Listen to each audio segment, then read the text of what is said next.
Elvis died in the toilet. Everyone knows this. Judy Garland, too. Bless her. But not many people know that King George XI also died in the toilet. More precisely, on the toilet.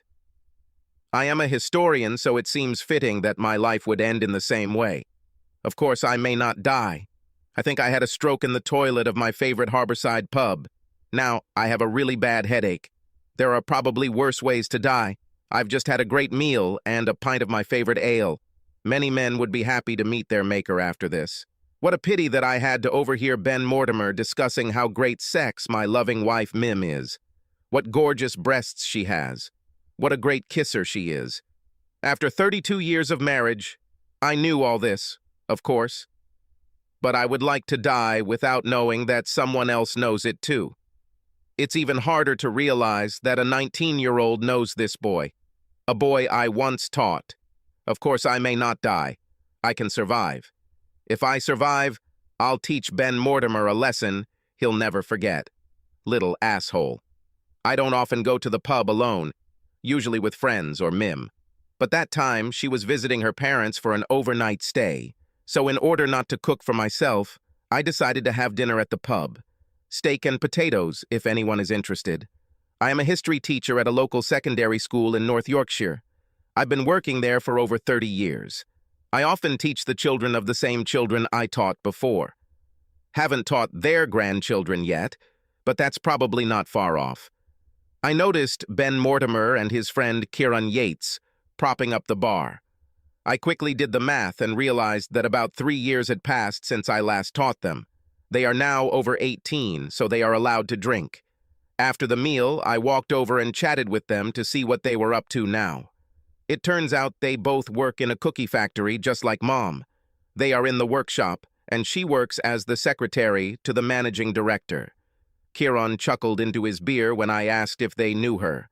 Ben said he saw her several times when he had to report to his boss. "She's a nice woman," he said. We laughed, and I bought them both drinks during our conversation. I said goodbye and decided to stop by the toilet on the way. I was just settling down on the toilet when I heard 2 guys come in. "I don't know how you can take this so calmly, Ben. Mr. Moore is such a good guy, just bought us both a pint. He was the best teacher of my life. I hated history until we had him. How can you talk to him so normally when you're having sex with his wife? Because I also think he's a great guy, so I don't do anything to hurt him. I really like him too, really. But it's still wrong. Look, I'm doing him a favor, buddy. It's not my fault that he can't get up anymore, right? I'm kind of his stuntman. I give her what he can't. And believe me, if it weren't for me, it would be someone else. I'm not threatening their marriage, am I? A 53-year-old woman wouldn't want to run away with me any more than I would run away with her. Better me than some old guy who could become a real threat. I'm doing them both a favor, and I still think he's a good guy. Would you like to see his collection of artifacts? He has some really cool stuff in his home office. You'll like it." Suddenly, Ben and Kyle were delighted with my toys, like the children they still were, and delighted with my toys and also with my wife. The thing with Mrs. Moore is sex. Pure and simple. Fantastic sex, but nothing more. After talking a little more about the delights of my wife's body, they left. The tingling became more and more intense. Luckily, someone came in shortly after, and I was able to get their attention. I think I told them to call an ambulance. That's how it sounded in my head, but not in reality. Fortunately, they realized that I was not just a drunkard. They called an ambulance, and now I am in the hospital. I leaned back on the pillow and thought about Mom and me. We have been married 32 years, got married on Mim's 21st birthday. We don't have children. It was a disappointment for me. But not for Mim. She didn't want children. I wanted to, but I wanted Mim more. She was enough for me. She was always enough. I thought that I was enough for her. I thought until I stopped. Not having kids meant we could travel and do whatever we wanted, whenever we wanted. It gave us a sense of freedom that other couples our age with children to support did not have. It also gave us some extra income for the game. Although we are not rich, we managed our mortgage easily and paid it off many years ago. We have a good house. Not huge, but we don't need that much space for the 2 of us. In fact, we didn't even need 2 spare bedrooms. One of them was used by Mim as a dressing room. She had beautiful clothes and loved to look good. The other spare room was my home office. I have always been interested in history and kept my collection of military maps, memorabilia, and other artifacts and collections there. It's not as bad as it seems, I swear. All were once used in school lessons. Tools of my trade, if you will. Mim was just glad that it was all kept there, and that all my junk didn't encroach on the rest of the house. I took pride in being a good teacher. I knew that my love for history was not shared by many to the same extent. Those who do not experience such passion consider it a dry subject. My mission is to make it as fun and relevant for the kids in my classes as possible. I think to some extent I succeeded. I tried to make it fun and interesting. I don't want to brag, but my popularity with children sometimes caused a little professional jealousy. But I dealt with it. If sometimes the children liked me more than my subject, I didn't mind. They were still learning. I myself am of average build. I keep myself in shape, but Mom has always been a beauty to me. She was an ordinary young woman, but she has aged very well.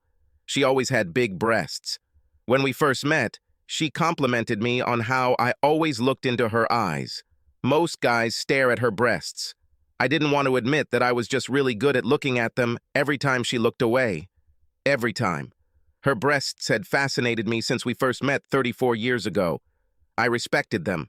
I better take a few deep breaths. They make it possible to keep my blood pressure normal. Mim and I have never had anyone else. Well, at least for me. When we met, I was a virgin. We have always had a very good sex life. Unlike most couples, we maintained the same pace as we entered our 30s and then 40s. We both had a strong sex drive, and without the distractions of children, we continued to live as we had in the early years of our marriage. We were never bored, we experimented, and gave everything a new edge. This was until Mim turned 40 and went through menopause.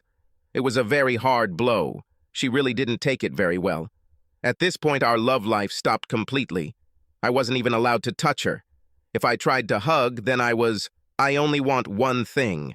And if I offered to make love, then I was an insensitive bastard.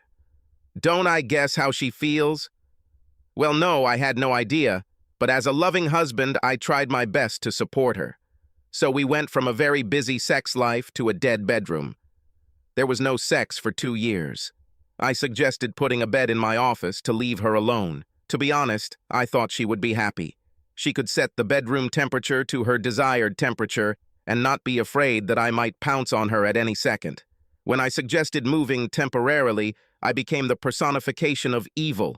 I reject her. I don't care. I'm cruel. Let's just say I never moved out of our bedroom. No, I stayed, freezing, upset, but happy that in my useless life I was a husband who supported her. Suddenly, like a spring flower awakening at 52, everything was right again for Mim. The menopause fairy flew off to find her next victim. She left Miriam with a few extra curves that suited her very well. Unlike some women, the menopause fairy also left Mim with a renewed sex drive. Unfortunately, over the years, I seem to have lost my erection, if not my desire. At first, I thought it was just from lack of use. But no, it was erectile dysfunction. My doctor at the time was young and completely unsympathetic. He did not reassure me and did not help to somehow alleviate my fate. Clearly, he thought that this old stump shouldn't worry about such things. He explained that this was a side effect of my blood pressure medications and that I would have to live with it. He was very correct. I was shocked. I felt embarrassed and humiliated. It was hard enough to go and ask for help. I decided to look at this from a strategic perspective. I can either give up making love completely or adopt a new way of making love to my wife. My pleasure is her pleasure. I still have my hands and my tongue, don't I? I missed closeness and intimacy with Mim for so long. I wasn't going to lose them again. We continued to make love, but in a different way. Don't they say that the largest sexual organ is the brain? We made love 2 to 3 times a week. I regained my confidence and pride that I could still give her such pleasure. So, we were happy, I thought. I was still satisfied with her. For me, I rediscovered the joy of being hugged, caressed, and kissed. I was cherished, and Mim was still desired. I thought that was enough. I was wrong. The hospital soon discovered that my stroke was ischemic, so a combination of medications was soon prescribed. Time was of the essence to prevent further damage and another stroke. Luckily, I found my voice again, although finding the right words was a challenge at first. A sweet nurse named Louise said they contacted Mim even though she was still hours away. I managed to tell her that I did not want to see her under any circumstances. I think Louise assumed this was part of my disorder until she saw my blood pressure start to rise sharply. I asked her to call my sister to come.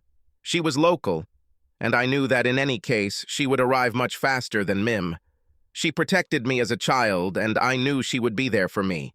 It seemed like only a few minutes had passed since they called and she showed up. Sister Louise asked if she had flown. "Only on a motorcycle, honey. It's a Kawasaki, and it flies when I need it." With these words, she hugged me tightly and wiped a tear from her cheek. "You're a big, stupid bastard." Made me cry. "You scared me so much. Don't you dare do this to me again. If you die with me, I will kill you to hell." We all laughed at this, even Nurse Louise. I told Margaret what happened, what I heard. I didn't mind Louise hearing it too. "I'll make sure she doesn't get to you. I need to make sure that we keep you as calm as possible. You may want to list your sister as your next of kin on hospital forms. Actually, this is not defined by law. You can name anyone," Louise said. "Well, I'm his closest blood relative," Margaret said. "We are the only ones who have each other now." Later, I was told that Mim was unhappy when she was told that I did not want to see her. Of course, she didn't know why and made quite a fuss. I don't blame her. I had no doubt that she was very worried about me. But deep down, I also knew that she still loved me. Her concern for me was the beginning of her punishment. I need to talk to her. I know it. I had no intention of ending a 32-year marriage without talking, but I also had no doubt that the marriage was over. In the end, Mim saw our Margaret. She was waiting for her in the hospital parking lot. I told Margaret to talk as much as needed, but no more. When Mom had finished crying and was sure I was not in immediate danger, she asked why I didn't want to see her. Margaret simply said, "You almost killed my brother with your pranks. You're a bitch. I don't want to talk to you anymore." With these words, she lowered the visor of her helmet and roared off into the night. When I was discharged from the hospital, I went to see Margaret. She still lives in her mother's bungalow. She bought my share after my mother's death. I was discharged with a list of rehabilitation instructions. Thankfully, I was well enough to be at home, but I needed a range of therapies and support to continue to improve. I had only been with Margaret one day when I asked her to invite Mim. I needed to have the conversation I had been avoiding. I needed to hear what she had to say. I wish I could say that at least some part of me can forgive her. I've loved her for so long, and I still love, well, the woman I thought she was. I also knew that I was a vindictive, stubborn Yorkshireman. Combined with male pride and ego, I didn't think I could forgive her even if I wanted to. I need to be able to look at myself in the mirror with some pride. I couldn't do it at that moment. I asked Margaret not to flash. She disappeared on her bike in full uniform, leaving the door latched for Mim to enter. She looked worse than me. Her eyes were puffy from crying, and she didn't look like she had gotten enough sleep. "Trevor, I don't know whether to kiss you or slap you. Do you have any idea how worried I was about you? If you thought you saved me some heartache by not allowing me to see you, you were wrong. I can't eat. I can't sleep. So it's all about how it affects you, Mim. No, but I just don't understand why you would be so cruel. You know why, Mim? Think about it. I know you've been thinking about what Margaret told you. What could you do that would upset me so much that I ended up in the hospital, and Margaret wouldn't talk to you? I'll give you a hint. Would you like it? Ben Mortimer." She had the nobility to flinch when I said his name. She quickly collected her thoughts. "And what happened to him? He's just a stupid boy at work." "The stupid boy you're having sex with." "How do you know?" I was so careful. "Well, unfortunately, I'm not careful enough to sleep with someone old enough to be discreet." I overheard him telling his mate Kieran how great you are in bed. The look of horror on her face was picturesque. I'm so sorry you had to hear that. It must have been terrible for you. Well, it was so bad that I was admitted to the hospital. Darling, you shouldn't have let this get you down. It's okay. It doesn't mean anything. Means nothing to me. For us. I don't have any feelings for him. Except passion. When I had the opportunity to have real sex, I couldn't resist. Couldn't or didn't want to. You left me for 2 years without sex. 2 years. It wasn't my fault. This is menopause. At this point, I actually lost control. And it wasn't my fault. It was because I was sick. In sickness and in health, remember that, leaving all others? Doesn't it remind you of anything? It's okay for me to be dissatisfied, but not for you. So, what? My God, your selfishness is incredible. The real difference is that you left me without affection, without hugs, without kisses, without anything for 2 years. I still loved you. I was still there for you. You abandoned me for 2 years and completely rejected me. You threw me away, Mim, and now you've done it again. She turned away, unable to look at me. Just imagine what it was like for me to listen to a couple of guys laughing at my wife, talking about her like she was some kind of street slut. Conversations about my most personal medical situation. How do they laugh because I can't? Do things with him that you haven't done with me in years, in my own home. You even let that little shit into my private office. What have I done for you other than love? What did I do to you to deserve such disrespect? Everything was wrong. You're twisting everything. I didn't disrespect you. I just used it. It didn't affect my love for you. It was separate. It was sex, that's all. Just sex. So, no tenderness? No real intimacy? Yes, exactly. Only the physical act. I waited until I was sure she was looking me in the eyes. Mim, you are mistaken. No real intimacy. I think letting someone else into your body is probably the most intimate thing you can do. What about kissing? What about kissing? Do you care about kisses? She snorted. You know that historically, women of easy virtue do not kiss their clients because it is considered too intimate. Are you saying that I'm such a woman? I've only slept with 2 men in my entire life. With you and him. Is this to calm me down? I saw her anger rising. Enough about this. You're just being disgusting. You're starting to piss me off, Trevor Moore. Go and get your things. Now you will go home with me. We must forget all this nonsense and return to normal life. What do you consider normal, Mim? Is it normal when you have sex with teenagers in our bed? Or normal when I had a faithful, devoted wife? I can't quite imagine how much you'll freeze your head if you choose the latter. You're acting ridiculous right now. You're coming home with me. No, I need to take care of you. I can't stand it when you need me. I'm not coming home, Mim, and I definitely don't need you. I love you, I can't help it. I would really like to, but I don't need you, and I certainly don't want you. You can't be serious. Yes. You don't seem to realize what you've done to me, our marriage, or our love. The fact that you don't seem to attach any importance to your actions told me all I needed to know. Our views and needs are too far apart. I'm shocked that you didn't even ask for forgiveness. I'll be honest with you. You deserve it after all these years. Even if you threw yourself at my mercy and begged for forgiveness, I doubt it would make a difference. But we'll never know, will we? Basically, you don't feel like you did anything wrong. You're sorry I found out, but you're not sorry you did it. That's why our marriage is over, and that's why I'm divorcing you. You took something very valuable to me and broke it without any respect. I just can't give you what you need anymore. Therefore, I free you so that you have all the opportunities that you need. I'm also freeing myself since obviously being married to you is very dangerous for my health. The conversation could end there, but of course, real life is not like that. Mim isn't finished yet. You are saying nonsense. There will be no divorce. You're coming home with me. Now. I love you and I need you. You can't throw away 32 years of marriage over this. I can't believe you could be so selfish. It was nothing. Nothing. That's the problem, Mim. For me, it was something. The level of disrespect you showed me in my own fucking home? Incredible. Am I an egoist? Now back off before she hits me again. Shortly after she left, I heard Margaret returning on her bike. She drove straight into the garage but did not enter the house. I went into the garage myself to tell her what happened. She was just driving a screw into the rear license plate. Don't ask, she smiled. I was just preparing a small gift for my beloved brother. Just for my brother. Well, you will still be my favorite. So, what did my ex-daughter-in-law want to say in her defense? Did you offer a sincere apology? Not really.